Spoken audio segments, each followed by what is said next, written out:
Hello, and welcome to this week's episode of Bolt Action Reloading. In today's episode, we're going to be working up a hunting load in our 300 Winchester Magnum. We'll be using the Berger 168 grain Classic Hunter and Alliant Reloder 26. Stick around. Welcome back to the channel. If this is your first time here and you'd like to see how I and the rest of you here make our group smaller, start now by subscribing to the channel and hitting the bell icon. That way you get notified when I post new videos and you won't miss anything. If you've been following along, you'll know this is not the first time we've tested this 168 grain Classic Hunter by Berger, but just in case not, let's talk about our test platform for today. Our test platform for today is our Thompson Center Compass Chamber 300 Winchester Magnum.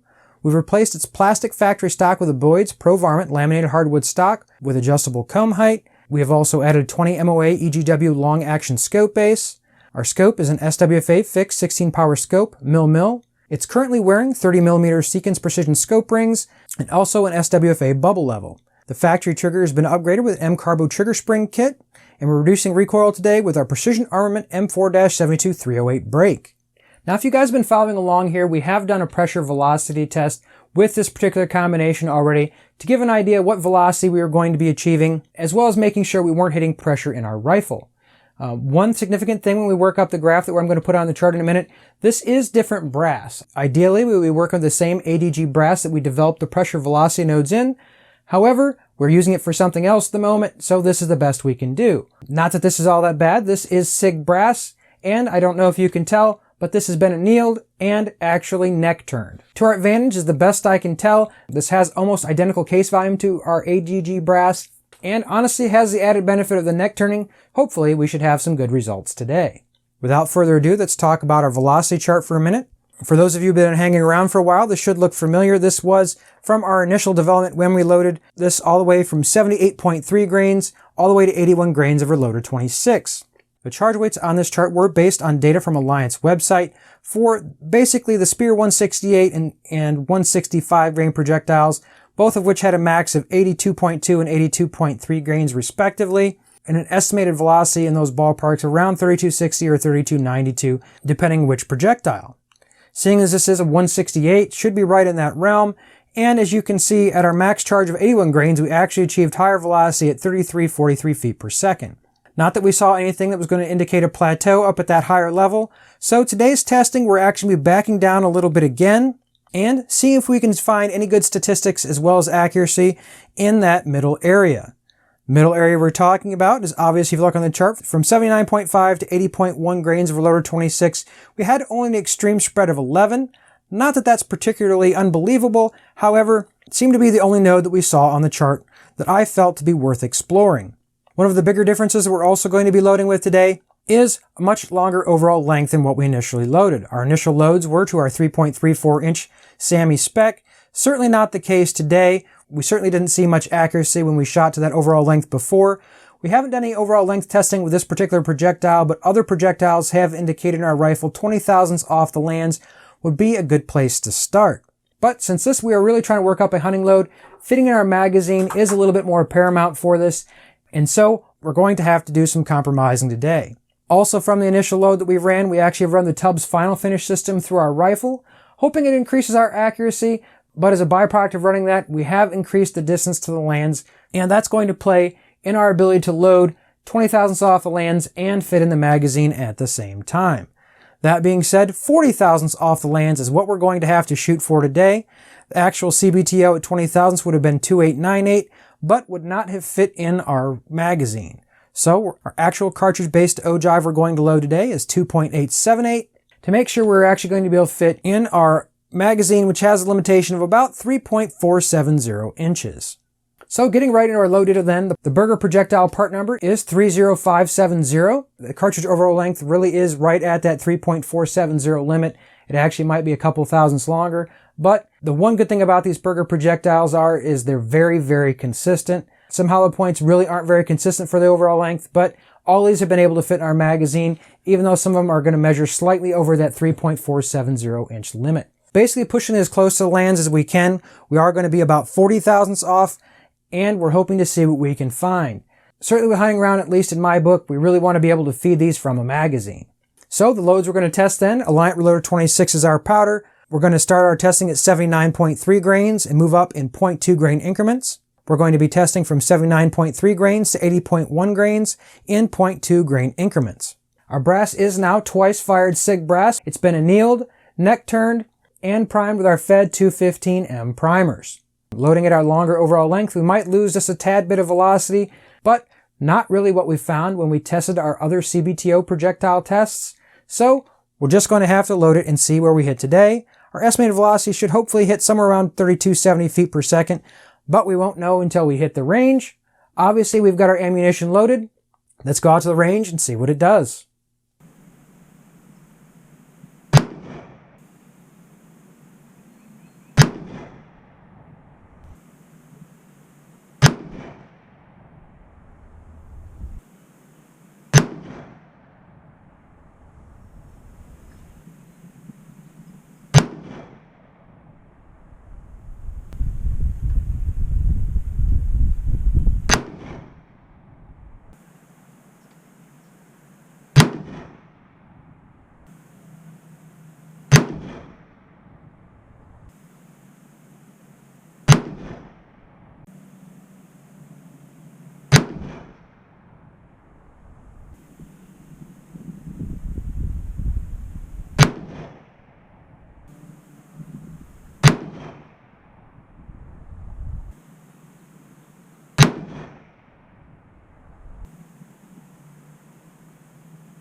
Well, welcome back from the range. Hopefully you enjoyed that a little bit. Obviously, we would have liked to have the groups be a little bit better, but I do think we're seeing some improvement. We actually have a lot to talk about today, so I really encourage you guys to stick around till the end of the video. I'm going to add some new stuff that I haven't done before on the channel, and frankly, I'd really like to get your input. Now, starting off with our usual analysis like we do, we'll get right into our details. At 79.3 grains, even though we were expecting to start somewhere around the 3218 mark, we actually only reached 3,200 feet per second. Our standard deviation was 15, extreme spread of 39, and a 1.584 MOA group. Moving on to 79.5 grains, our average velocity bumped up slightly to 3,209 feet per second. Standard deviation went to 17.7, extreme spread of 41, certainly no better at 1.708 MOA. Moving on to 79.7, our average velocity bumped up again to 3,217 feet per second. Standard deviation of 10.8, extreme spread of 30, and a certainly more reasonable group at 1.149 MOA. Moving on to 79.9 grains, 3,223 feet per second was what we achieved. Standard deviation dropped to 10.4, extreme spread of 27, and a 1.409 MOA group. Moving to our top load at 80.1 grains, 3,237 was what we maxed out at today. Standard deviation dropped at 8.3, extreme spread of 20, and back to a 1.146 MOA group. Now guys, this is where things get a little bit interesting, so try and bear with me. I'll get through this as quickly as I possibly can. By switching back to our SIG brass, we dropped velocity more significantly than we thought, and honestly the measured volume in these cases was almost identical. Possibly a slightly different value of neck tension or something of that nature. However, these are results and we're not going to be able to change them. Kind of like I've been accustomed to do, we're going to put the 6.5 guys chart on the screen to give you guys another visual representation of the data that we saw here. In addition, you'll see our previous load development, adding on the single data points at 79.2 through the 80.4 that we shot with our initial load development. So you can kind of get an idea of where the flat spot we were aiming for was. The shooting conditions we shot in today were 60 degrees Fahrenheit, 47% humidity, and a density altitude of 1,694 feet. Slightly warmer than we shot last time, but again, probably the brass was the main factor in our difference today. But today we've also got a little bit more data to look at. I would really like to put on the screen my quick load software, but I really don't want to violate any copyright issues here either, guys, so if you're familiar with quick load, you'll have a good idea what I'm talking about. For those of you that may not have it, I'm going to try and explain it the best I can and give you guys the information that hopefully will be pertinent to today's load data. A couple of you guys mentioned the videos, and it's certainly true. This is a pencil thin barrel, and heat can certainly build up on it. I do try and shoot the groups in a reasonable amount of time, so it's not as big of a factor. Shooting any shots in any type of rapid succession is going to significantly increase the barrel temperature in this. It's certainly not what we did for today's loads either. Having the thin barrel, I think it is more susceptible to barrel whip. Therefore, we're going to talk a little bit more about barrel time than we usually do here on the channel. And maybe, honestly, we should talk about it a little bit more. If you're not familiar with barrel time, there is I don't want to call it a theory, I don't necessarily want to call it a law, but there are certain frequencies at which, depending on barrel length, you theoretically want to have the bullet leave your rifle at a time when the barrel is stable, which probably makes sense to most everybody, but it's certainly, at least for me, not the most easiest thing to explain. There's another chart online, which I don't feel comfortable putting on as well, that's under copyright, but I'll put a link in the description box below to another website where you can go find that. If you guys search for optimal barrel time, you'll be able to find the chart where this information is pulled from. For today's load, let's just say our optimal barrel time for this velocity, for this particular load, is going to be the 1.2282 millisecond node.